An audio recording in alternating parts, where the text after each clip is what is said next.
भक्ति वेदांत स्वामिनिति नामिने नामस्ते सरस्वते देवे गौरवाणी प्रचारिणे निर्विशेषा शून्यवादी पाश्चात्य देशतारिणे। हरे कृष्णा। हरे कृष्ण।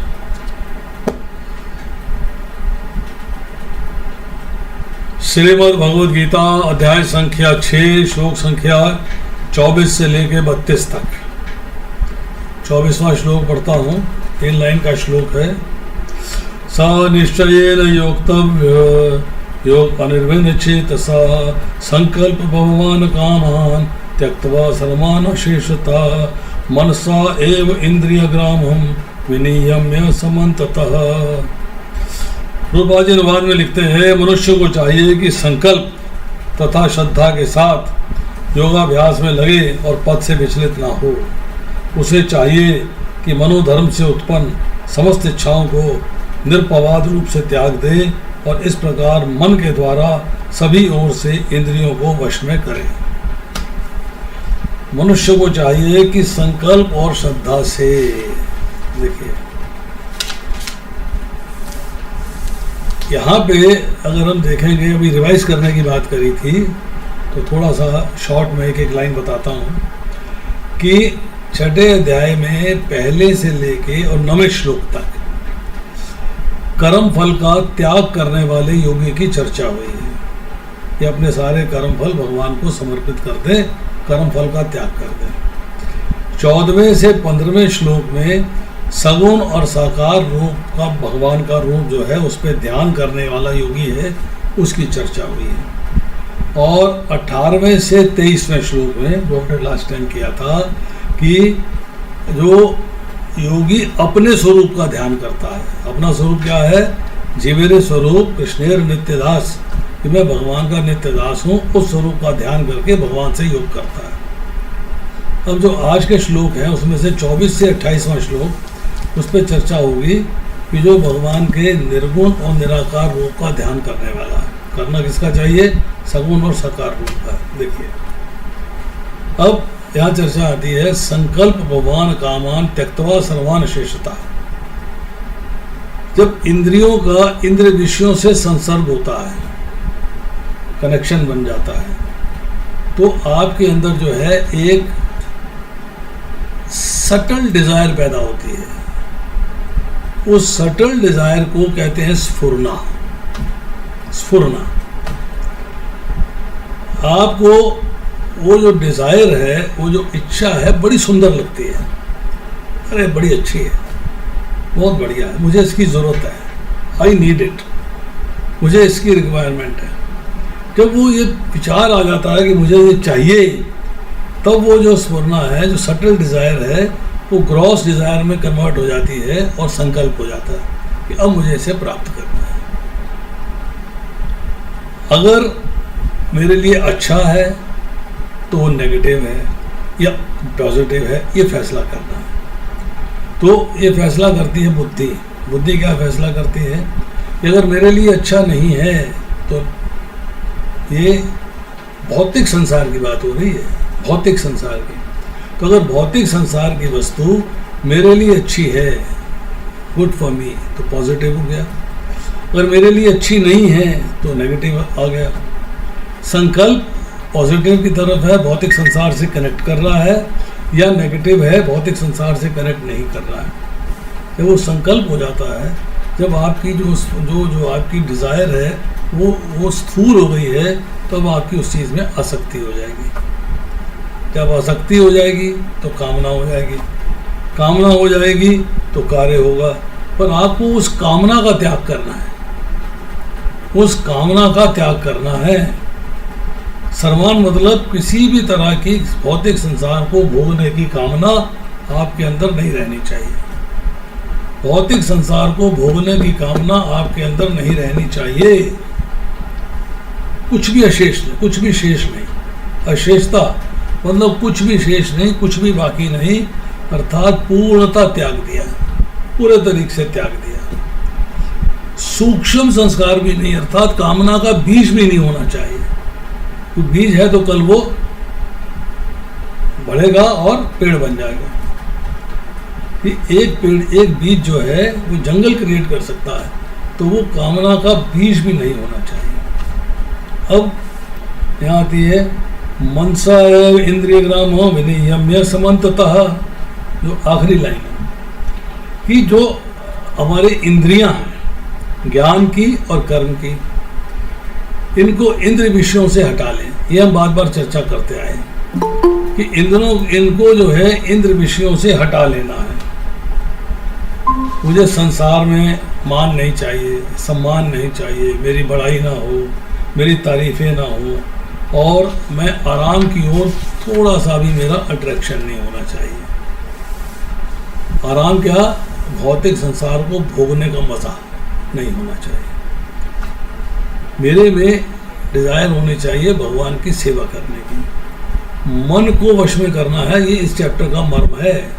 मन को कैसे वश में करना है। अब जो कामना है उसकी डिविजन्स क्या है, कामना को कैसे समझा जा सकता है। ओरिजिन आता है वासना से। राग हुआ, चाहत हुई, द्वेष हुआ, घृणा हुई, इनसे जो है एक सूक्ष्म वासना डेवलप होती है। सटल में सूक्ष्म, एक सूक्ष्म कामना डेवलप हुई। सूक्ष्म कामना क्या है, भौतिक संसार को भोगने के जो पदार्थ फेवरेबल हैं, अनुकूल है, वो मेरे पास बने रहने चाहिए। और भौतिक संसार के भोगने में जो मेरे अवरोधक हैं, जो बाधक हैं, जो मेरे को उसमें रुकावट पैदा करते हैं, वो नष्ट हो जाए, खराब हो जाए, फेंक दो, डिस्कार्ड कर दो उसको। मुझे उसकी इच्छा नहीं, उसकी चिंता नहीं। जब ये कामना, जब ये सटल कामना जो वासना है एडवांस करती है, आगे बढ़ती है, तो क्या है कि स्पृहा मतलब कि जो वस्तु फेवरेबल है मेरे को भौतिक संसार में एंजॉय करने की, अनुकूल वस्तु जो है, वो अगर जो है मेरे पास नहीं है और मेरे पास अवेलेबल नहीं है, तो मेरे अंदर जो है चित्त में एक विक्षेप पैदा हो जाएगा। एक बार बार मन डिस्टर्ब होगा, बार बार चित्त डिस्टर्ब होगा। ये चाहिए चाहिए चाहिए चाहिए, एक इच्छा पैदा होनी शुरू हो जाएगी। जब वो इच्छा पैदा होनी शुरू हुई है, अब इच्छा विकसित हो गई है, मतलब अब डेवलप हो गई है कि जो चीज़ मेरे पास नहीं थी वो मेरे को प्राप्त होनी चाहिए, और जो मेरे पास है परंतु मेरी भौतिक संसार को भोगने के प्रतिकूल है, अनफेवरेबल है, मुझे एंजॉय नहीं करने देती है, वो खत्म हो जाए, वो मेरे से दूर हो जाए, वो विनष्ट हो जाए। अब आपकी कामना जो है डेवलप हो चुकी है, कामना डेवलप हो चुकी है, मुझे ये चीज़ चाहिए। अब एक आशा डेवलप होती है, हो जाएगी पूरी, वो ले लूँगा मैं, इंतजाम हो जाएगा, जुगाड़ बन जाएगा, मतलब आपको उस कामना के पूरी होने की संभावना हो गई, ये आशा है। अब कामना पूरी हो गई, कामना पूरी हो गई, अब नई कामना चालू हो गई। क्या उसी का एक और आ जाए, एक टीवी आया है, दूसरे कमरे में भी लग जाए, एक मोबाइल है, सबके पास दो तीन सिम है, मेरे पास भी 2 सिम का 2 मोबाइल हुआ है, मतलब अब आपको लोभ हो गया, लालच आ गया, लालच। अब वो लालच से क्या होगा, डेवलप होगी तृष्णा में। तृष्णा मीन्स कि आपके पास भौतिक संसार को भोगने की वस्तुएं हैं, फिर और चाहिए और चाहिए और चाहिए और चाहिए, मतलब अनलिमिटेड डिजायर्स, अनलिमिटेड डिजायर्स, तृष्णा। तो भौतिक संसार जो है उसके अंदर जब रहते हैं तो आप तृष्णा से छुटकारा नहीं पा सकते, आपको चलना ही पड़ेगा उसके साथ। तृष्णा तृष्णा आपको घसीटती रहेगी।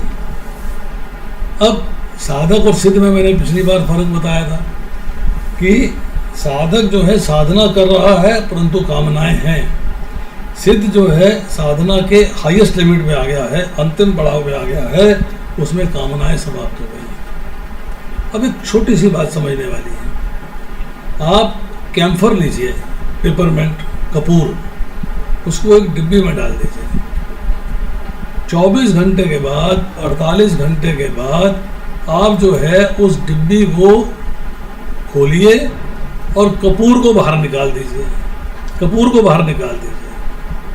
अब क्या होगा कि कपूर तो बाहर निकल गया परंतु उस कपूर की खुशबू जो है, गंध जो है डिब्बी में रहेगी, डिब्बी को सूंघेंगे तो कपूर की खुशबू आएगी।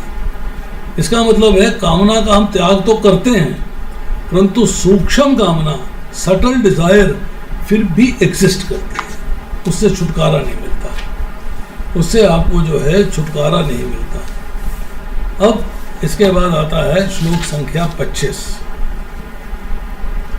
शने शने उपरमेत बुद्धया धृति गृहीतया आत्मसंस्थम मन कृत्वा न किंचित अपि चिंतयेत। धीरे धीरे क्रमशः पूर्ण विश्वास पूर्वक बुद्धि के द्वारा समाधि में स्थित होना चाहिए। इस प्रकार मन को आत्मा में ही स्थित करना चाहिए, अन्य कुछ भी नहीं सोचना चाहिए। मतलब अब आपको जो है भगवान में पूर्णता मन को लगाना है। आपके पास कोई चॉइस नहीं है, एक ही चॉइस है भक्ति में आगे बढ़ने की। वो चॉइस है कि अपने मन को भगवान में लगा दें, अपने मन को भगवान में लगा दें। अब कैसे है? धीरे धीरे, स्लोली एंड ग्रेजुअली। अब ओवरनाइट नहीं कर सकते काम, रातों रात काम नहीं हो सकता, ये काम होगा स्लोली एंड ग्रेजुअली। अब बुद्धि के द्वारा, विश्वास पूर्वक बुद्धि, मतलब आपकी बुद्धि पहले विश्वास के लेवल पे लाइए।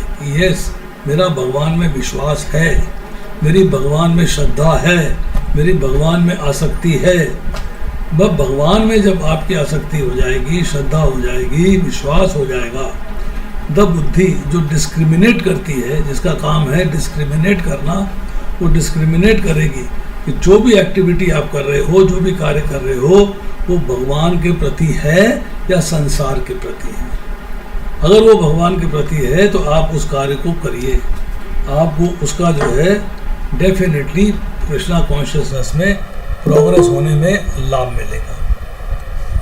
अब आप आए कि अब आप समाधि में स्थिर होंगे। समाधि की बात हमने पिछली बार करी है।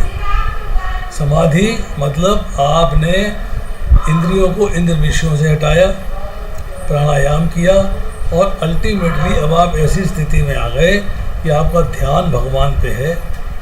समाधि हमने चर्चा करी थी दो प्रकार की, एक संप्रज्ञात, एक असंप्रज्ञात। सम मीन सब कुछ। समाधि में तीन चीज़ें आती हैं, एक समाधि लगाने वाला अर्थात माइंड, एक समाधि का प्रोसेस, और तीसरा किसके प्रति समाधि लगाई जा रही है अर्थात ध्येय क्या है अर्थात भगवान। अब संप्रज्ञात में तीनों चीज़ों का ध्यान है, अपना भी ध्यान है, समाधि के प्रोसेस का भी ध्यान है और समाधि का भी ध्यान है, मतलब ध्येय का भी ध्यान है। परंतु जब आप ध्यान लगाते हैं और समाधि के असंप्रज्ञात स्थिति में आ जाते हैं, तब ना अपना याद रहता है, ना प्रोसेस का याद रहता है, सिर्फ भगवान का ध्यान रहता है। जैसे कि अर्जुन से पूछा चिड़िया की आँख देख रहे हो, तो बोला हाँ। बोला क्या दिखाई दे रहा है? केवल चिड़िया की आँख, बाकियों को वृक्ष दिखाई दे रहा है, तना दिखाई दे रहा है, पत्तियाँ दिखाई दे रही हैं, चिड़िया का सारा शरीर दिखाई दे रहा है, आसपास के लोग दिखाई दे रहे हैं। मतलब उनको ध्यान नहीं लग रहा था, तो अर्जुन का पूर्ण ध्यान था आँख के ऊपर। तो आपकी समाधि में आपको स्थित होना है। अब मन को आत्मा में स्थित करना चाहिए। मीन्स आपके मन के अंदर आत्मा के सिवाय कुछ भी समझ में नहीं आना चाहिए। आत्मा और परमात्मा, आपको और कुछ नहीं ध्यान करना है, इंद्र तृप्ति के विषय में बिल्कुल नहीं सोचना है। रूपा जी लिखते हैं जब तक इस शरीर का अस्तित्व है तब तक मनुष्य पदार्थ में लगा रहता है, किंतु उसे इंद्र तृप्ति के विषय में तनिक भी नहीं सोचना चाहिए। परमात्मा के आनंद के सिवा और किसी के आनंद का चिंतन नहीं करना चाहिए। So this part is to be understood. अब आता है श्लोक संख्या 26। यथा यथा निश्चलति मन चंचलम अस्थिरम तथा तथा नियम्य एतत् आत्मनि एव वशम नयेत्।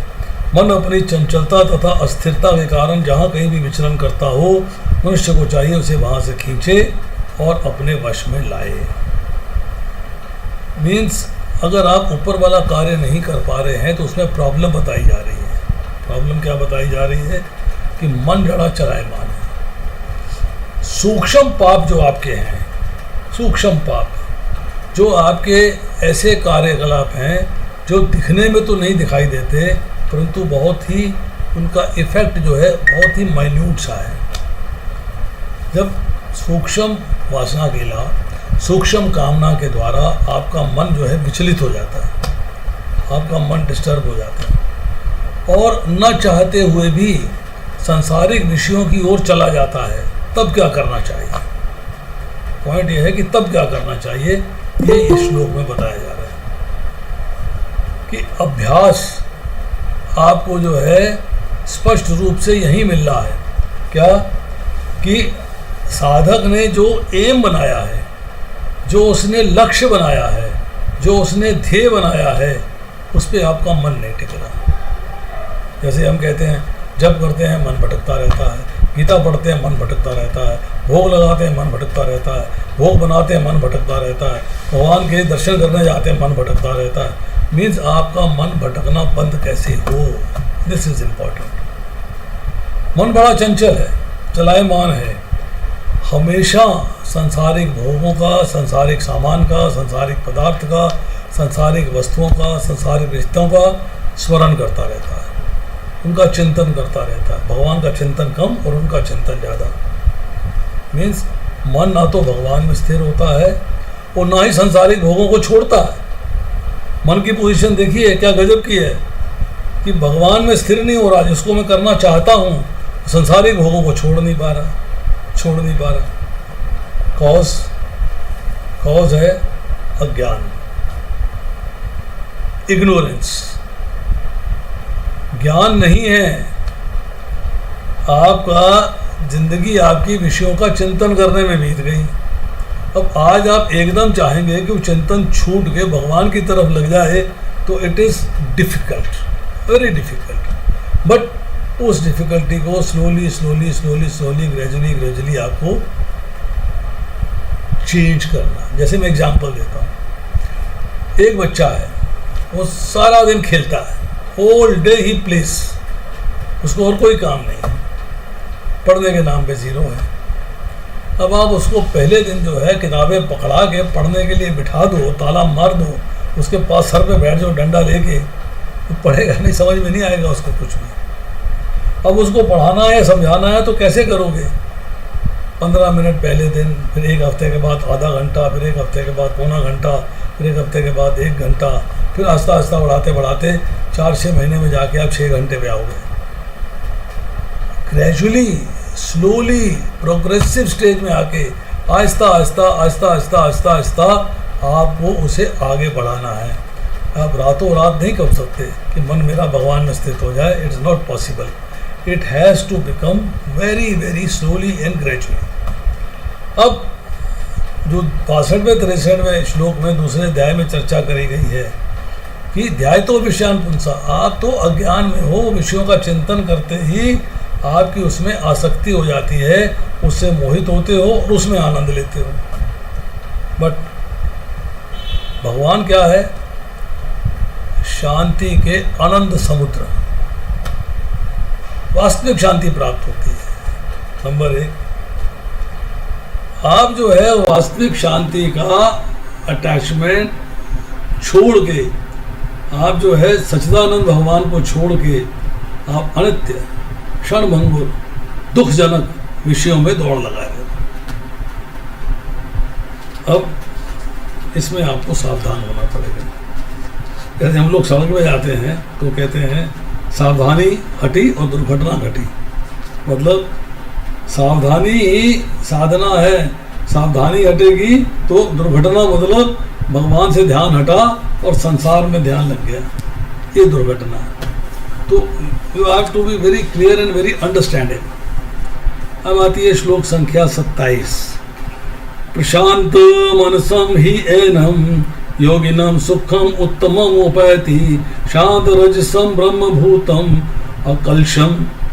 जिस योगी का मन मुझ में स्थिर रहता है वह निश्चय ही दिव्य सुख की सर्वोच्च सिद्धि प्राप्त करता है। वह रजोगुण से परे हो जाता है, वह परमात्मा के साथ अपनी गुणात्मक एकता को समझता है इस प्रकार अपने समस्त विगत कर्मों के फल से निवृत्त हो जाता है। ब्रह्मभूत अवस्था है जिसमें भौतिक कर्म से मुक्त होकर भगवान के दिव्य सेवा में स्थित हुआ जाता है। मद भक्ते लभते पराम, जब तक मनुष्य का मन भगवान के चरण कमलों में स्थिर नहीं हो जाता तब तक कोई भी ब्रह्म स्वरूप में नहीं रह सकता। अब देखिए, प्रशांत मनसम में अर्थ क्या आता है कि विवेक अर्थात समझना क्या ठीक है, क्या गलत है, क्या कर्तव्य है, क्या कर्तव्य है, क्या करनी है, और वैराग्य। वैराग्य मतलब जो वस्तुएं भगवान से संबंधित हैं उनके प्रति आकर्षण, और जो वस्तु भगवान के प्रति आकर्षण नहीं पैदा करती हैं, संसार के प्रति आकर्षण पैदा करती हैं, उनसे छुटकारा। तो इनके प्रभाव से विषय चिंतन छोड़ के चंचलता से रहित, मतलब कोई चंचलता आपके मन में नहीं होनी चाहिए। अब मन आपका स्थिर और प्रसन्न हो गया है। अब भगवान के स्वरूप में अचल स्थिति हो गई है। अचल मतलब वो बदल नहीं सकती। दैट इज प्रशांत मनसम, मतलब शांत का से ऊपर का लेवल है प्रशांत। मनसम मीन्स मन। तो मन आपका जो है भगवान के स्वरूप में अचल सिद्ध हो गया। अकलशम का मतलब है कलमश रहित, अर्थात पाप से रहित, मतलब कोई तमोगुण का कार्य नहीं, प्रमाद नहीं, आलस्य नहीं, अति निद्रा नहीं, मोह नहीं। ये सारे दोष जो है इनसे छुटकारा मिलना चाहिए। शांत रजसम, और प्रशांत आया फिर शांत आ गया। शांत रजसम मीन्स रजोगुण का शांत हो जाना। रजसम मीन्स रजोगुण। रजोगुण means attraction to material world, भौतिक संसार से आकर्षण, उससे शांत हो जाना। आसक्ति नहीं है, स्पृहा नहीं है, लोभ नहीं है, कामना नहीं है, तृष्णा नहीं है, सकाम कर्म करने की इच्छा नहीं है, इन सब से शांति मिल जानी। ब्रह्मभूतम की साधक जो है, जो प्रैक्टिस कर रहा है कृष्णा कॉन्शियसनेस, उसकी अब भगवान कृष्ण में एक दृढ़ मतलब फिक्स्ड पोजीशन आ गई है, उसको बदल नहीं सकता। वो अभिन्न भाव से ब्रह्म में स्थित हो गया, अर्थात अपने आप को भगवान से जोड़ दिया है। ऐसा व्यक्ति ब्रह्मभूत पुरुष कहलाता है। इसमें जो है ब्रह्म की जो 8 क्वालिटीज हैं फिर वो आ जाती हैं। सिललेस, धर्माधर्म से शून्य, पाप रहित। एजलेस, जरा रहित। डेथलेस, मृत्यु रहित। नो ग्रीफ, शोक रहित। नो हंगर, भोजन की इच्छा नहीं है। नो थर्स्ट, नो प्यास, नो पिपासा, शून्य है। ब्लिसफुल मतलब सत्यकाम, और फुल विशेष, ऑल विशेष फुलफिल्ड में सत्य संकल्प। ये 8 क्वालिटीज आ जाती हैं जब वो इस लेवल पे आ जाता है। तो प्रोसेस क्या है? पहले सबसे आएगा अकलशम, मीन्स सूक्ष्म पाप से भी रहित हो जाना, तमोगुण से परे हो जाना। फिर आएगा शांत रजसम, रजोगुण से परे हो जाना। फिर आएगा प्रशांत मनसम, अर्थात सतोगुण से भी ऊपर चले जाना, अर्थात मन को भगवान में स्थिर कर देना। मन भगवान में स्थिर हो जाएगा। अब देखिए, अब आइए श्लोक संख्या 28 में। युञ्जन एवं सदा आत्मनम योगी विगत कल्मषः सुखेन ब्रह्म संस्पर्शम अत्यंतम सुखम अश्नुते। इस प्रकार योगाभ्यास में निरंतर लगे रहकर आत्मसंयमी योगी समस्त भौतिक कल्मष से मुक्त हो जाता है और भगवान की दिव्य प्रेमा भक्ति में परम सुख प्राप्त करता है। योग के अभ्यास में निरंतर लगे रहकर मीन्स कंटिन्यूअसली योग का अभ्यास कर रहा है। ये नहीं कि बैठ के मेडिटेट करना, 24 आवर अभ्यास चल रहा है। अभ्यास में मेन चीज़ क्या है? मन को वश में करना। और मन को वश में करने की मेन चीज़ क्या है? भौतिक संसार से आपकी विरक्ति हो जानी, अलिप्तता हो जानी। वो चलते फिरते भी हो सकती है, उठते बैठते भी हो सकती है, उसमें कोई ध्यान लगाने की जरूरत नहीं है। आप हर वक्त जब अपने घर के मूवमेंट्स कर रहे हो, घर की सेवा कर रहे हो, घर के कार्य कर रहे हो, कोई भी वस्तु जो भौतिक संसार में आनंद देने वाली आपको आकर्षित नहीं करती, आपको अट्रैक्ट नहीं करती। अब आप जब इस स्थिति में आ जाओगे तो भगवान की दिव्य प्रेमा भक्ति में लगकर आप आनंद की प्राप्ति करो। मतलब जो पीछे तरीका बताया गया कि मन को योगनिष्ठ करना,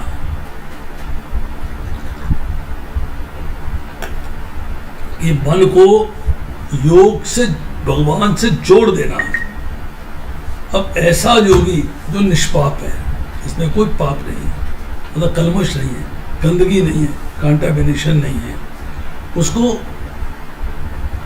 ऑटोमेटिकली ब्रह्म सुख अर्थात ब्रह्म के जो 8 गुण है उसमें होले होले होले होले डेवलप होने शुरू हो जाते हैं। अब वो ब्रह्म से जब गुण प्रकट होते हैं तो भगवान से उसका जो है कनेक्शन और डीप होता जाता है, और डीप होता जाता है, और डीप होता जाता है। तो वो जो है योगी वो इसी जीवन के अंदर जीवन मुक्त हो जाता है, उसको किसी चीज़ की आवश्यकता नहीं रहती। जो विगत कलमश थे, जो पास्ट गंदगियाँ थी, जो पास्ट कंटेमिनेशन थी, जो पास्ट अट्रैक्शन था, वो सारे होले होले होले होले समाप्त हो जाते हैं। अब वो अभेद भाव से, बिना किसी भेद के, बिना किसी ईर्ष्या के, वो भगवान के साथ अपने आप को जुड़ा हुआ महसूस करता है और असीम सुख की प्राप्ति करता है। कैसा सुख? ब्रह्म संस्पर्शम, अर्थात अब वो जो है लगातार अपने आप को भगवान में लगा देता है, ब्रह्म के साथ स्पर्श हो गया, अर्थात अपना उसका जो है भगवान के साथ कनेक्शन हो गया। किया कैसे है? क्रम क्रम से, होले होले होले होले होले होले। अब बुद्धि कैसी हो गई? धैर्य वाली। धैर्य मीन्स उसकी बुद्धि जो है वो धैर्य युक्त हो गई, मीन्स पेशेंस आ गई, समझने की शक्ति आ गई, अंडरस्टैंडिंग पावर आ गई, क्या राइट है और क्या रॉन्ग है। भौतिक संसार के दृश्यों का चिंतन नहीं है, धाम के दृश्यों का चिंतन है।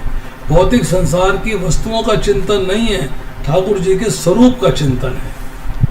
अब उसका निश्चय जो है वो दृढ़ हो गया है। अब वो भगवान के साथ अपने आप को जुड़ा महसूस करता है, अर्थात भगवान में स्थित हो जाता है। इस संसार में हालांकि सब सुख प्राप्त है, इस संसार में सारे सुख प्राप्त है, आनंद प्राप्त है, परंतु इस आनंद से 100 गुना सुख, 100 टाइम्स सुख वो मिलता है पितरों के लोक में, जहाँ हमारे पुरखे रहते हैं।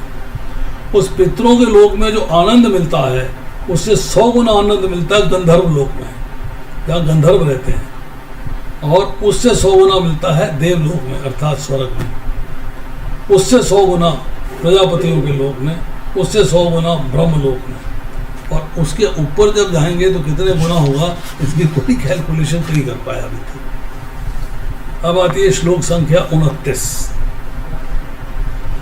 सर्वभूतस्थम आत्मानं सर्वभूतानि च आत्मनि इक्षते योग युक्त आत्मा सर्वत्र समदर्शन। वास्तविक योगी समस्त जीवों में मुझको और मुझ में समस्त जीवों को देखता है। निसंदेह स्वरूप सिद्ध व्यक्ति मुझ परमेश्वर को सर्वत्र देखता है। यहाँ जो है प्रभुपाद लिखते हैं, कृष्ण भावना भावित योगी पूर्ण दृष्टा होता है, क्योंकि वे परम ब्रह्म कृष्ण को हर प्राणी के हृदय में परमात्मा रूप में स्थित देखता है। ये जो एक श्लोक है ये बहुत इम्पोर्टेंट है, वेरी इम्पोर्टेंट।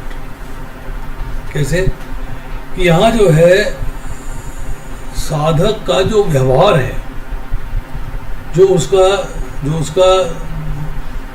जिसे कहते हैं कि लोग दूसरों के साथ उसका जो है कनेक्शन क्या है, रिलेशनशिप क्या है, व्यवहार क्या है, एक्टिविटीज़ क्या है, उसको दिखाया है। ईशोपनिषद के 6 मंत्र में कहते हैं कि यस्तु सर्वाणि भूतान्य आत्मनेवानुपश्यति सर्वभूतेषु च आत्मना ततो न विजुगुप्सते। परंतु जो सब प्राणियों को आत्मा में और सब प्राणियों में आत्मा को देखता है वह फिर किसी से घृणा नहीं करता, फिर किसी से घृणा नहीं करता। अब श्लोक को समझते हैं, फिर आपको एक बात बताएंगे। योग युक्त आत्मा कि जिसकी भगवान के अंदर सच्चिदानंद भगवान में अभिन्न भाव से जुड़ाव हो गया है। अभिन्न मतलब वो और भगवान अब जुड़े हुए हैं, अलग नहीं है, बिल्कुल अभिन्न भाव से।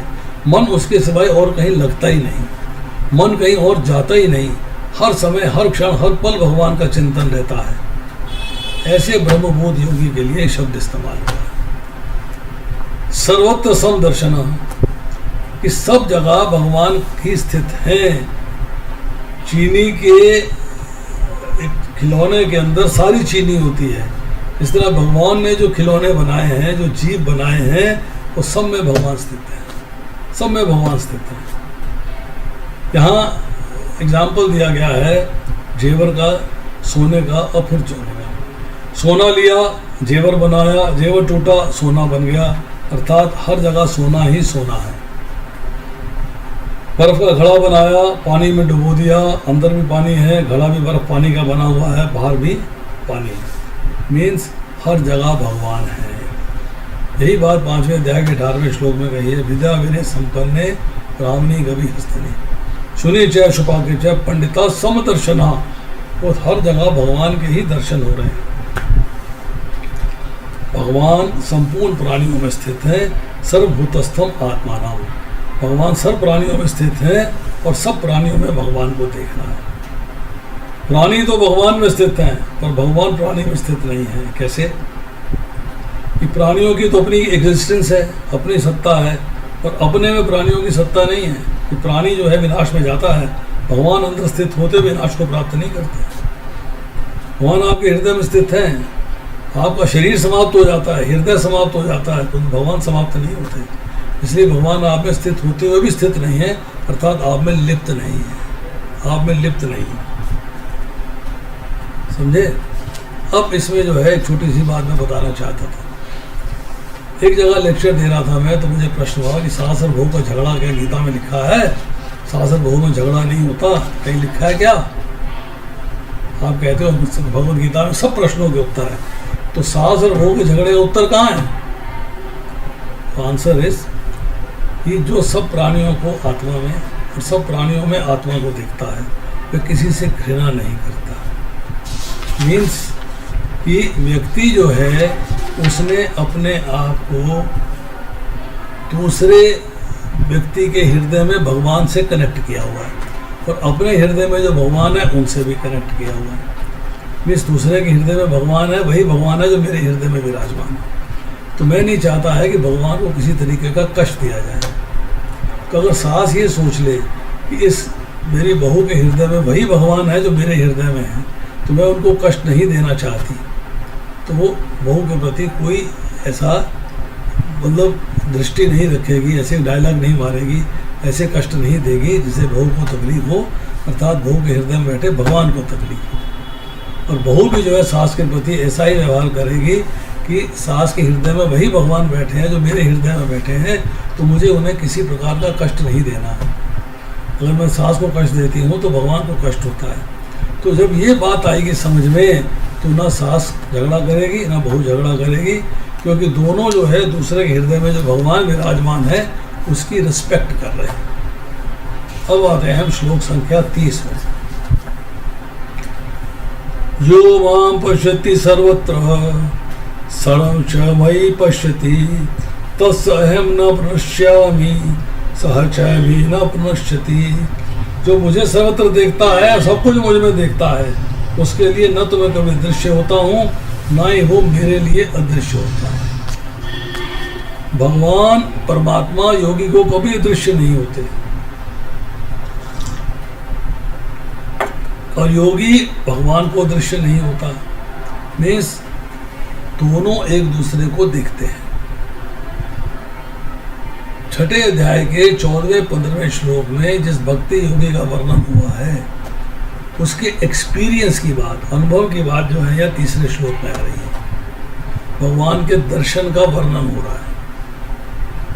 यो मां पश्यति सर्वत्र, जो भक्त सब देश काल वस्तु व्यक्ति पशु पक्षी देवता यक्ष राक्षस पदार्थ घटना परिस्थिति हर जगह पे भगवान को देखता है।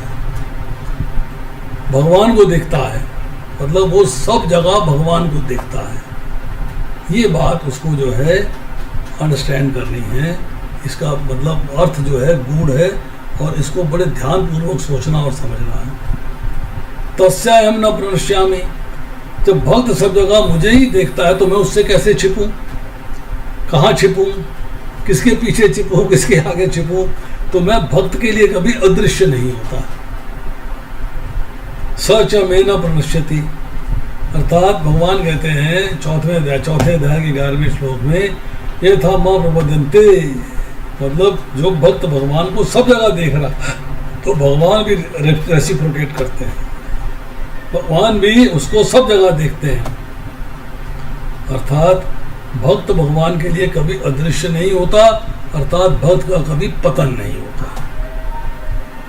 7वें अध्याय के 25वें श्लोक में कहा है, नाहं प्रकाश सर्वस्य।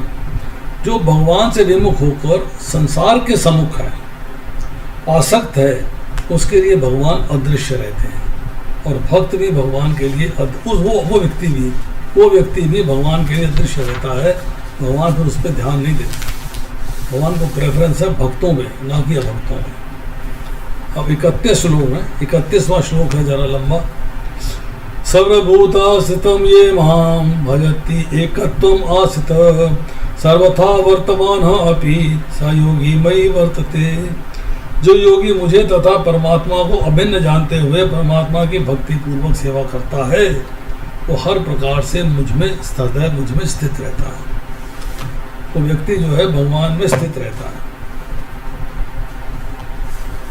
मतलब 30वें श्लोक में जो बात कही है उसी को आगे एडवांस कर रहे हैं कि जो मेरे को सब में और सबको मेरे में देखता है, उसके लिए मैं अदृश्य नहीं होता, वे मेरे लिए अदृश्य नहीं होता।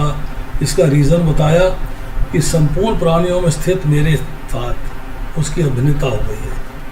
और मेरे उसमें कोई डिफरेंस नहीं है। We are one and a same thing. और भिन्नता है एक बात, मतलब मेरा उससे अत्यधिक प्रेम हो गया है, बहुत प्रेम हो गया है। अब भगवान का ध्यान करते समय भक्त जो है तन्मय हो जाता है, उसे सब कुछ भूल जाता है और उसके ज्ञान में भगवान के सिवाय और कुछ नहीं रहता। सांसारिक वस्तुओं को भूलना शुरू कर देता है, केवल भगवान का ध्यान रहता है। और भक्त और भगवान, इस लेवल का भक्त, जो लेवल की चर्चा हो रही है, देखने में तो दो हैं परंतु दोनों एक हैं। पति और पत्नी दो होते हैं परंतु अभिन्न, दोनों को एक माना जाता है, प्रेम होता है। दो मित्र होते हैं, बहुत गहरे हैं पर अभिन्न हैं। चैतन्य महाप्रभु, हरिदास ठाकुर, चैतन्य महाप्रभु, नित्यानंद प्रभु सब अभिन्न हैं, कोई फर्क नहीं है, कोई फर्क नहीं है। तो राधा और कृष्णा देखने में दो हैं और एक है, अभिन्न। मतलब भक्ति में प्रेम का जो विलक्षण आनंद है, प्रेम भगवान से, उसका जो विलक्षण आनंद है, उसको आदान प्रदान करने के लिए, विस्तार करके, प्रेम का विस्तार करने के लिए दो एक होते हुए भी दो हो जाते हैं। ज्ञान में भी एक होते हुए भी दो नहीं, दो होते हुए भी एक हो जाते हैं। अर्थात भगवान में और आप में इतनी अटैचमेंट हो जाती है, इतनी अटैचमेंट हो जाती है कि भगवान आपसे अलग नहीं। सर्वभूता स्थितम, भाप हो, बादल हो, कोहरा हो, बर्फ हो, बूंद हो, ओस हो, नदी हो, समुद्र हो, सब में जल है, परंतु देखने में सब अलग अलग है। सब एक समान नहीं है। बादल अलग है, कोहरा अलग है, भाप अलग है, बर्फ अलग है, बूंद अलग है, ओस अलग है, नदी अलग है, समुद्र अलग है। वैसे ही संसार में भगवान जो है, चाहे चर जगत हो चलायमान, चाहे अचर जगत हो चलायमान नहीं है, सब में स्थित हैं पर दिखते अलग अलग हैं। अब इसमें जो है वासुदेवम सर्वमिति, अर्थात इसे जानना और प्रत्यक्ष देखना, सब प्राणियों में स्थित भगवान को जानना है। अब सर्वथा वर्तमानो अपि सहयोगी में ही सर्वते, कि वर्णाश्रम धर्म के अनुसार सोते जागते उठते बैठते सारे कार्य करते हुए भगवान मेरे में स्थित हैं, अलग नहीं हुए। सो रहा हूँ तब भी भगवान प्रेजेंट है, जाग रहा हूँ तब भी भगवान प्रेजेंट है, क्योंकि उनकी दृष्टि में जब मैं भक्ति में अटैच हो गया, भगवान से अटैच हो गया, तो मेरे सिवाय और कोई नहीं है, वो मेरे लिए सब करेंगे। आप भक्ति में आ जाइए, सवेरे मंगल आरती जाना है, आप अलार्म मत लगाइए, 3 बजे नींद खुल जाएगी, 3 बजे नींद खुल जाएगी। भगवान कह रहे हैं इसको मेरे आना है, इसको जगाओ, इसको मेरे आना है, इसको जगाओ, आपकी 3 बजे नींद खुल जाएगी। क्योंकि भगवान जो है आपके अंदर बैठे हुए हैं, आपका भाव जानते हैं और भाव की पूर्ति कर देते हैं। तो यहाँ पर जो है बात आ रही है कि कि संसार से संबंध विच्छेद करना है और भगवान से संबंध जोड़ना है। योगी मेरे में रहता है, क्या बाकी सब प्राणी मेरे में नहीं रहते? नहीं कहते हैं, रहते तो सभी प्राणी भगवान में हैं, परंतु अज्ञान के कारण उन सब प्राणियों के अंदर जो भगवान स्थित हैं वो उसको अपनी मर्जी करने देते हैं। भैया तू अपनी मर्जी कर, तो संसार का आकर्षण ले, एंजॉय कर। वो भगवान को समझता है परंतु उनको जानता नहीं है, उनकी स्थिति को मानता नहीं है। वे भगवान जो है मतलब भगवान उसके हृदय में है और आकर्षण उसका संसार में है। मतलब वे जगत को भगवान का स्वरूप नहीं समझते। अब आती है श्लोक संख्या 32, आखिरी श्लोक है आज का। आत्मपयेन सर्वत्र समं पश्यति है अर्जुन, सुखम वा यदि वा दुखम सहयोगी परम पूर्णमतः। मतलब हे अर्जुन में पूर्ण योगी है जो अपनी तुलना से समस्त प्राणियों की और उनमें सुखों दुखों की वास्तविक समानता का दर्शन करता है। वह पूर्ण योगी है, मीन्स और वो एक योग की हाई स्टेज पे आ गया है। कौन है उसकी चर्चा हो रही है, उसकी चर्चा हो रही है कि अब देखिए प्रभुपाद जी परपट में क्या कहते हैं कि एक जो है जीव के दुख का कारण क्या है। जीव के दुख का कारण है भगवान से अपने संबंध को भूल जाना।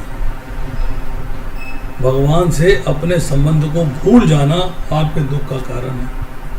और सुख का कारण क्या है कि कृष्ण को मनुष्य के समस्त कार्यों का परम भोक्ता, समस्त देशों तथा लोगों का स्वामी, समस्त जीवों का परम हितैषी मानना है। 5वें अध्याय का 29वां श्लोक बताया यहाँ पे। अब कृष्ण भावना भावित व्यक्ति सुखी होता है, इसलिए वह कृष्ण ज्ञान को सर्वत्र वितरित कर देना चाहता है। He wants to distribute Krishna consciousness. भगवत भक्त सदैव जीवों के कल्याण को देखता है, इस तरह वह प्रत्येक प्राणी का सखा होता है। वह सर्वश्रेष्ठ योगी है क्योंकि वह स्वांत सुखाय सिद्धि नहीं चाहता, परंतु अन्यों के लिए सिद्धि चाहता है। जो योगी पूर्ण रूप से ध्यान धरने के लिए एकांत स्थान में चला जाता है, उतना पूर्ण नहीं होता जितना वह भक्त जो प्रत्येक व्यक्ति को कृष्ण भावना भावित करने का प्रयास करता रहता है।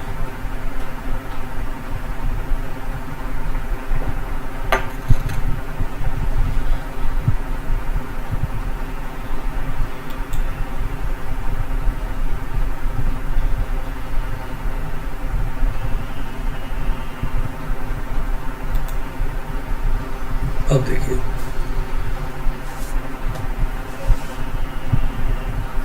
अब डिवोटी को, भक्त को ट्रांसेंडेंटल हैप्पीनेस मिल रही है। जीवन में उसे जो है एक एक्सटैटिक आनंद की प्राप्ति हो रही है, एक दिव्य आनंद की प्राप्ति हो रही है। अब उस दिव्य आनंद को डिस्ट्रीब्यूट करना चाहता है। वो चाहता है कि बाकी लोग भी कृष्ण भावना में आए, उनको डिस्ट्रीब्यूट करे, उनको आगे बढ़ाए। अब यहाँ पे चर्चा आ रही है कि सुख और दुख, हैप्पीनेस एंड डिस्ट्रेस, ये आपके अपने हैं। आप अगर सत्य को जानते हैं, भगवान को जानते हैं, भगवान को समझते हैं, तो आप जो है सुख की ओर आकर्षित होंगे, अर्थात भगवान की ओर आकर्षित होंगे। अगर आप उनको नहीं समझ पा रहे हैं, भगवान को नहीं जानते हैं, भौतिक संसार को जानते हैं, भौतिक संसार को समझते हैं, तो भौतिक संसार के तरफ आकर्षित होंगे।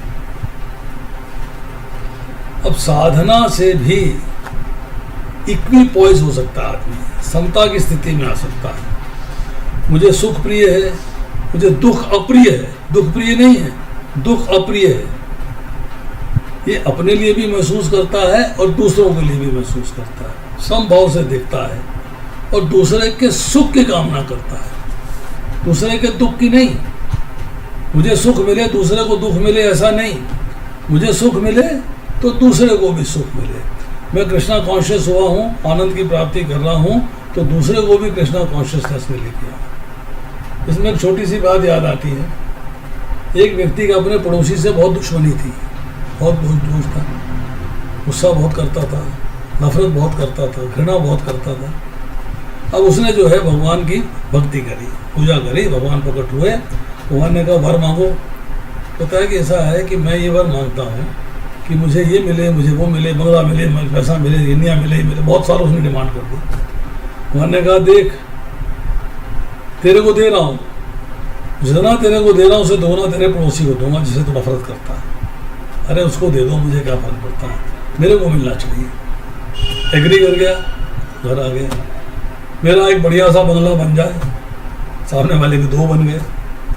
मेरे घर में 50 गाय बन जाए, उसके 100 बन गई। मेरे यहाँ 5 गाड़ियाँ आ जाए, उसके यहाँ 10 आ गई। अरे ऐसा बड़ा दुख हुआ, बड़ा कष्ट हुआ। कहता अब उसे दुख कैसे दूँ? कहता मेरी एक आंख अंधी हो जाए, उसकी दोनों हो गई। मैं तो एक आंख से गुजारा कर लूँगा, उसकी दोनों अंधी कर दी। ये घृणा, ये ईर्ष्या, ये नहीं होनी चाहिए। आपको ब्रह्मभूत स्थिति में आना है, अत्यंत सुख की स्थिति में आना है, तो ऐसे में आपको देखना पड़ेगा कि आपका दूसरे के साथ कैसा व्यवहार होता है। सर्वभूतों हिते रता 5वें अध्याय के 25वें श्लोक में, 12वें अध्याय के 24वें श्लोक में चर्चा आ रही है उस ब्रह्मभूत योगी की कि संपूर्ण प्राणियों के हित में उसका नेचुरल अट्रैक्शन है, स्वाभाविक गति है कि दूसरों को भी सुख की प्राप्ति हो। मुझे मिल रहा है, दूसरों को भी मिले। दूसरों के प्रति घृणा नहीं है, द्वेष नहीं है, ईर्ष्या नहीं है।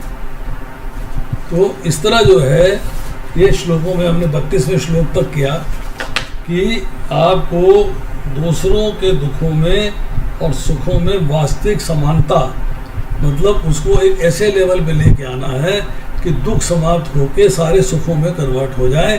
और सुख क्या है? भगवान की सेवा में जाना। सुख है भगवान से संबंध स्थापित करना। सुख है आत्म साक्षात्कार के मार्ग पर चलना। सुख है कृष्ण भावनामृत के सिद्धांत का पालन करना। वो उस लेवल पे सबको लेके जाता है, ना कि वो अपने मर्जी से अपने लेवल पे रहता है। अब थोड़ी सी चर्चा आ रही थी, ये जो आपने कहा कि पहले वाले श्लोक करें, मैं ये चाहूँगा कि आप इसमें प्रश्न करें तो ऑटोमेटिकली कवर हो जाएंगे। जो कुछ लोगों के प्रश्न हैं किसी भी टॉपिक में है, 2रा अध्याय, 4था अध्याय, 6ठा अध्याय, 6ठे अध्याय के भी जो पहले 23वें श्लोक तक का चर्चा है, इसमें आपका कोई प्रश्न है तो वो पूछें। कोई सारा करूँगा तो आधा घंटा लग जाएगा। अगर आप प्रश्न पूछेंगे तो काम आसान हो जाएगा, कोई दिक्कत नहीं आएगी। तो मंजू जी ने हाथ खड़ा किया है, हाँ बताइए, सवाल करिए। आपको अनम्यूट कर लो अपने आप को। आप अनम्यूट प्रभु जी, हरे कृष्णा प्रभु जी। हाँ जी, पूछिए। प्रभु जी, आपने पिछली बार बताया था निरुद्ध अवस्था, एक बार निरुद्ध अवस्था। आप निरुद्ध अवस्था के बारे में जानना चाहती हैं? जी हाँ जी। कि निरुद्ध अवस्था क्या होती है? निरुद्ध अवस्था, देखिए, जब हमने चर्चा करी थी समाधि की, समाधि में हम आए थे असंप्रज्ञात समाधि में। मतलब ना आपको अपना ध्यान है, ना आपको प्रोसेस का ध्यान है, सिर्फ ध्येय अर्थात जो एम है, जो टारगेट है अर्थात भगवान है, सिर्फ आपको उसका ध्यान है। जब आप उस लेवल में आ जाते हैं, means now you are at a level of असंप्रज्ञात समाधि, तो उसमें जो है कब आपको केवल ध्येय याद रह जाएगा। असंप्रज्ञात समाधि की अवस्था को ही निरुद्ध अवस्था कहते हैं। निरुद्ध अवस्था कहते हैं। अब निरुद्ध अवस्था के अंदर जो है आप ये लेके चलिएगा कि 2 पार्ट हैं इसके, एक निर्बीज और एक सबीज। बीज मीन्स बीज सहित और बिना बीज के। बिना बीज के गया है कि वो पहले सबीज अवस्था आती है, फिर निर्बीज अवस्था आती है। बीज अवस्था में होती है कि कहीं ना कहीं कोई ना कोई सूक्ष्म वासना आपके अंदर है, मतलब सूक्ष्म डिजायर है। जब सूक्ष्म डिजायर होती है तो आपको जो है सिद्धियां प्राप्त हो जाती हैं, आप में सिद्धियां प्रकट हो जाती हैं। तो सांसारिक दृष्टि से ये ऐश्वर्य है, सांसारिक दृष्टि से ये ऐश्वर्य है। मतलब ये आपको आध्यात्मिक दृष्टि, आध्यात्मिक जीवन में जाने के लिए बाधक हो जाएंगे। शांति मिल रही है, सुख मिल गया है, सुख की प्राप्ति हो रही है, आप आनंद ले रहे हो, परंतु सूक्ष्म वासना अभी भी एग्जिस्ट कर रही है। अब आती है निर्बीज, इसकी जहाँ बीज नहीं है, अर्थात अब आप सबीज अवस्था से निर्बीज अवस्था में आते हो। मतलब बाबा कहते हो मुझे सिद्धि नहीं चाहिए भाई, भगवान चाहिए, सिद्धि क्या करूँगा मैं, छोटे को बड़ा कर दूंगा, बड़े को छोटा कर दूंगा, मुझे नहीं चाहिए, मुझे चाहिए भगवान बस। तो आपको सिद्धियों का भी एग्जिस्टेंस नहीं चाहिए। अब आप जो है क्या हो गया कि अब आप सबीज से निर्बीज में आ गए, अर्थात सिद्धियाँ थी, सिद्धियाँ प्रकट हो रही थी, सूक्ष्म वासनाएं थी, अब सूक्ष्म वासनाएं, सूक्ष्म डिजायर, सटल डिजायर समाप्त हो गई, अब आप जो है निर्बीज अवस्था में आ गए। अब इसमें जो है सुख ज़्यादा है, सबीज अवस्था के मुकाबले में इसमें सुख ज़्यादा है। अब व्यक्ति जो है उसके पास नेक्स्ट स्टेप क्या है कि जब निर्बीज अवस्था प्राप्त हो जाती है, निर्बीज समाधि प्राप्त हो जाती है, तो उससे जो सुख प्राप्त होता है उसको भी भोगना नहीं चाहता, केवल भगवान को चाहता है। मीन्स अपना स्वरूप पता लग गया, मैं भगवान का दास हूँ, उसमें संतुष्ट है, उससे ज़्यादा कुछ चाहिए ही नहीं। अर्थात अब उसका मन का संबंध संसार से नहीं रहा, अर्थात मन का संसार से संबंध विच्छेद हो गया। अब उसके मन का संसार से कोई पर्पस नहीं रहा, कोई प्रयोजन नहीं रहा। क्यों? वो कहता है कि मन तो प्रकृति का अंश है, प्रकृति जड़ है, तो मैं जड़ वस्तु के पीछे जाऊं क्यों? तो मन जो है अपने स्वरूप को नहीं पकड़ सकता, क्योंकि स्वरूप चेतन है, कॉन्शियसनेस है, मन उससे नीचे आता है, तो मन ऊपर की चीज़ को नहीं पकड़ सकता। और जो जड़ है, जो सबसे नीचे है, वो कॉन्शियसनेस को कैसे पकड़ लेगा? तो उस कनेक्शन को आपको ब्रेक करना है, जड़ के कनेक्शन को आपको ब्रेक करना है, तो भी आप समाधि में चले जाएंगे। तो जब योगी का मन इंद्रियों से संबंध विच्छेद हो जाता है, तब वो संसार से संबंध मानने से संसार में मन लगता है, तो भगवान से संबंध मानने से भगवान में लगता है, और संसार में छूटने को लगता है। तो ये जो अवस्था है, ये निरुद्ध अवस्था कहलाती है। और पूछिए प्रभु जी, क्या असंप्रज्ञात समाधि और स्थित प्रज्ञ वो क्या मिलती जुलती स्टेजेस हैं? संप्रज्ञात समाधि के अंदर जो है, देखिए, असंप्रज्ञात और स्थित प्रज्ञ। स्थित प्रज्ञ का मतलब क्या है? जिसको सुख और दुख, he is away from sorrows and desires and he is settled. स्थित प्रज्ञ का मतलब है आपकी बुद्धि प्रतिष्ठित हो जानी। हाँ, स्थिर हो गई बुद्धि, स्थिर हो और प्रज्ञा मीन्स इंटेलिजेंस। यस, बुद्धि स्थिर हो जाने का मतलब है बुद्धि अब भटक नहीं रही, जी जी, डिस्ट्रैक्ट नहीं हो रही। बुद्धि डिस्ट्रैक्ट नहीं होगी तभी आपका ध्यान लग पाए, क्योंकि वो आपको डिस्क्रिमिनेशन की पावर अब फिक्स हो गई है। अब संप्रज्ञात समाधि, असंप्रज्ञात समाधि उस अवस्था से ऊपर आ गई, क्योंकि अब बुद्धि की स्थिरता प्राप्त करी है आपने। स्थित प्रज्ञ होने से बुद्धि की स्थिरता प्राप्त करी है, आपको डिस्ट्रैक्ट नहीं करते, एग्रीड, परंतु आपका मन अभी ध्यान पे नहीं लगा है, मन ध्येय पे नहीं लगा है, मन आपका भगवान में नहीं लगा है। So that part is to be understood. जो हमें बात समझनी है वो ये है कि मेरे को अपने मन को भगवान में लगाना है, और भगवान में लगाने के लिए मुझे डिस्क्रिमिनेट करना होगा कि क्या मैं संसार में ध्यान लगाऊं या भगवान में ध्यान लगाऊं। तो स्थित प्रज्ञ से ऊपर की स्थिति है ये। एक प्रश्न आया था नाइशा वासवानी जी का,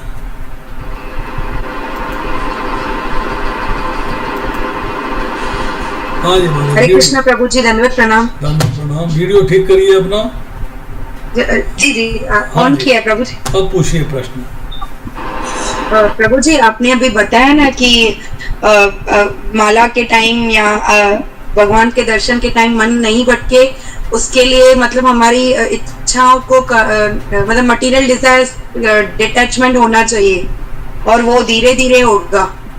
तो प्रभु जी, इसका सिर्फ माला जाप ही उपाय है या कोई और भी तरीके हैं जिससे हम मटेरियल डिटैचमेंट होती जाए, मतलब स्पिरिचुअल लाइफ में प्रोग्रेस करते जाए? क्योंकि ये बात मेरे से बहुत बार लागू हुई है। मैं माला करते तो हमारा ध्यान भटकता रहता है। मैं खुद ट्राई करती हूँ कि जैसे हमने भागवतम में सुनते हैं कि हमारा फर्स्ट स्टेप होता है कि जैसे ही हम माला करें आंखें बंद करके हमको श्री कृष्ण के चरणों का ध्यान करना चाहिए। तो मतलब मैं अभी 10 बार या 12 बार नाम जपेंगे, फिर 2 बार मन इधर उधर जाता है, फिर से लगाने की करते, फिर से भटक जाता है। कहाँ रहती हैं आप? जी, कहाँ रहती हैं? उल्लासनगर। बॉम्बे? जी जी, उल्लासनगर दिल्ली वाला कि बॉम्बे वाला? बॉम्बे वाला, बॉम्बे वाला। महाराष्ट्र। अब देखिए, आपको मैं छोटी सी बात बताता हूँ। पहले मैं बहुत बार बता चुका हूँ, अनगिनत बार मैंने बताई है, अनगिनत, इन मतलब गिनती नहीं कर सकता मैं कितनी बार बता चुका हूँ। ये बात सब लोग जानते हैं, और जो नहीं जानते हैं उनके लिए आज बताता हूँ।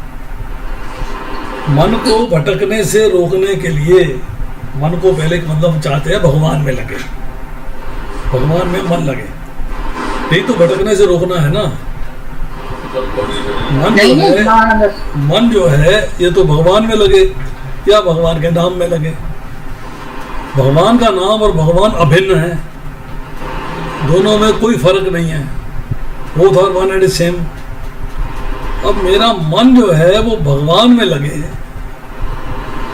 वो संसार में न लगे या मन नहीं भटके, उसका तरीका क्या है? What is the process? वो प्रोसेस समझना जरूरी है। वो प्रोसेस बेस बनेगा, बेस। और माला जाप ऊपर सीढ़ियां बनती चली जा रही हैं। माला जाप करते हुए तो मन भटक रहा है, 40-40, 20-20 साल से माला कर रहे हैं, मन भटक रहा है। 20-20 साल से माला कर रहे हैं, परंतु मन भटक रहा है। क्यों भटक रहा है भाई? 20 साल हो गए करते हुए, 25 साल हो गए करते हुए, मन क्यों भटक रहा है? उसको समझने की कोशिश करें। हाँ, वो क्योंकि हमारी संसारी इच्छाएं नहीं खत्म हुई है अभी। और बताता हूँ आपको, और बताता हूँ। I'll give you a very clear answer. आप कामकाज करती हैं, नौकरी करती हैं कि घरेलू हैं? घरेलू हैं। बच्चे हैं? जी, 2 बच्चे हैं। कितने बड़े हैं? एक 3 साल की, एक 6 साल की है गुड़िया। 3 साल की गुड़िया को आप जरा बाहर पार्क में खेलने भेज दीजिए। आपने घर से अकेले भेजा, किसी को साथ नहीं भेजा। ध्यान से सुनिएगा। 3 साल की गुड़िया को पार्क में, सामने, घर के सामने पार्क है, बिल्कुल सामने सड़क के परली तरफ पार्क है। आपने 3 साल की गुड़िया को पार्क में भेज दिया। वहाँ पार्क में 4-6 बच्चे और भी हैं, खेल रहे हैं, वो भी, गुड़िया भी खेल रही है, एंजॉय कर रही है। आप घर में काम कर रही हैं, घरेलू काम, किचन है, खाना बनाना है, कपड़े साफ करने हैं, कपड़े प्रेस करने हैं, डस्टिंग करनी है, मतलब वगैरह वगैरह वगैरह जो घरेलू काम होते हैं। आपका मन गुड़िया में रहता है कि घरेलू ध्यान में, घरेलू काम में रहता है? गुड़िया में भी रहेगा, क्योंकि है 3 साल की, तो ध्यान जाएगा। भली मैं काम घर पे करूंगी, पर मन उसकी तरफ भी लगा रहेगा। मैं चेक करते रहूंगी। काम कर रही है, काम करना है, उसमें मन नहीं लग रहा, काम करना है, रूटीन है, वो एक रूटीन है। डस्टिंग करनी है, सब्जी काटनी है, दाल बनानी है, सब्जी बनानी है, छौंक लगाना है, धोना होना, ये सब कार्य करने हैं, वो रूटीन में होते रहते हैं। पर ध्यान किस में रहता है? गुड़िया में। उससे ध्यान नहीं हटता। और सुनिए, छोटा बच्चा है 6 महीने का, बिस्तर में लेटा हुआ है, आप किचन में काम कर रही हैं। मन काम में है, वो तो कर ही रही हैं, पर आपका ध्यान किस में रहता है? बच्चे में। लुढ़क नहीं जाए, गिर नहीं जाए, चोट ना खा जाए, वगैरह वगैरह वगैरह। ध्यान किस में रहता है? बच्चे में रहता है। क्यों? किस लिए रहता है? दूसरे के बच्चे में क्यों नहीं है? वहां तो 4 बच्चे और भी खेल रहे हैं। क्योंकि जिम्मेदारी, यहाँ पे प्रेम, ममता, सब बातें लागू होती हैं। उसके बेस में आ जाओ, उसके बेस में आ जाओ कि कौन अपना है। आपने अपने बच्चे के साथ अपने संबंध को समझा हुआ है। जी। You understand your relationship with your child, कि this is my child, my, मेरा, ये मेरा है, मेरा। वो बच्चे मेरे नहीं हैं, उनमें ध्यान नहीं जाता। ध्यान अपने बच्चे में रहता है, क्योंकि आपने उसके साथ संबंध को समझ लिया है, अंडरस्टैंड कर लिया है। पार्क में खेले या बिस्तर में लेटे, ध्यान आपका उसी में रहेगा। वो वाकर में घूम रही है, घर में पैदल घूम रही है, वो बिस्तरे पे चढ़ रही है, बिस्तरे से उतर रही है, कुर्सी पे चढ़ रही है, कुर्सी पे उतर रही है, आपका ध्यान उसमें रहता है, क्योंकि वो आपकी है। मन मना भव मद भक्तो मध्याजी माम नमस्कुरु। मद भक्तो, मेरे भक्त बनो, मध्याजी मेरे को, मेरे आदेश का पालन करो। मतलब जब आप भगवान के साथ जो है भगवान के भक्त बनते हैं तो भगवान से अपने संबंध को समझते हैं। मैं भगवान का हूं, भगवान मेरे हैं। तस्मात् सर्वेषु कालेषु, हर काल में मेरा स्मरण कर। अनन्य चेता सत्यम योग, तेरे चिंतन में मेरे सिवाय कोई नहीं होना चाहिए। अनन्य चिंतो यंतो माम, मतलब हर जगह पे भगवान ने कहा है समस्त हर समय हर भाव में मेरा चिंतन करना चाहिए। वो चिंतन तभी हो पाएगा जैसे आप अपनी गुड़िया का चिंतन करते हो, तब काम करते हो। मतलब आपका चिंतन, आपका मन, आपका ध्यान में गुड़िया रहती है, अपनी संतान रहती है, अपना बच्चा रहता है, तब आप काम करते हो। बच्चे से ध्यान नहीं हटता। काम में ध्यान सेकेंडरी है, बच्चे में ध्यान प्राइमरी है। बच्चे में ध्यान प्राइमरी है, काम में ध्यान सेकेंडरी है।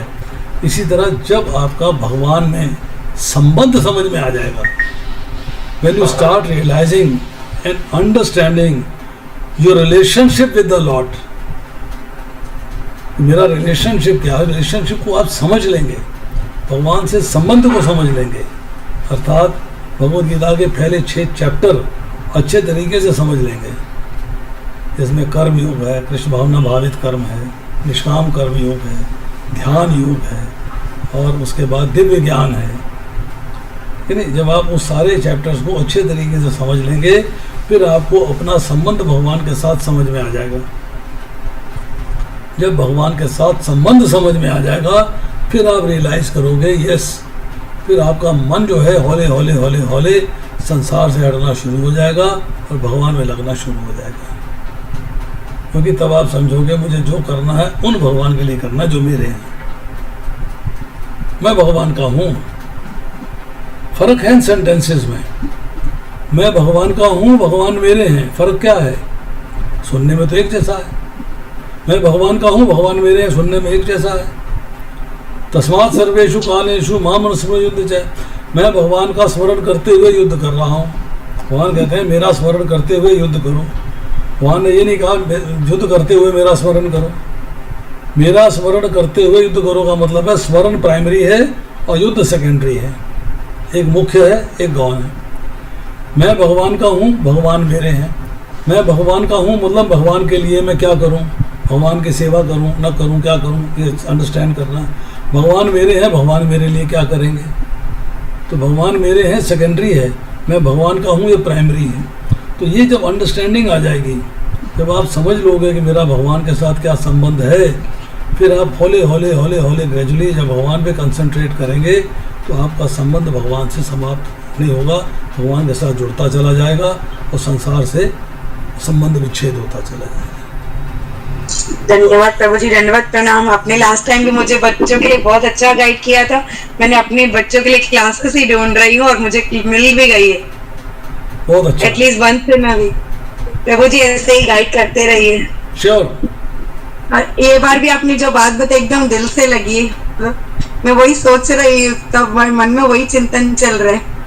धन्यवाद प्रभु जी, धन्यवाद, प्रणाम। आपको मैसेज आता है लेक्चर का, आप खुद भी सुनिए और अपने सर्कल में, अपने फ्रेंड्स को, अपने रिलेशंस में जहाँ भी चाहें उनको भी लेक्चर में बुला सकते हैं, जोड़ सकते हैं आप, कोई दिक्कत नहीं। प्रभु जी मैं सच्ची बताऊं, हमने बहुत जनों को बोला है पर लोग जुड़ने का नहीं करते। बात नहीं, जब आप उनको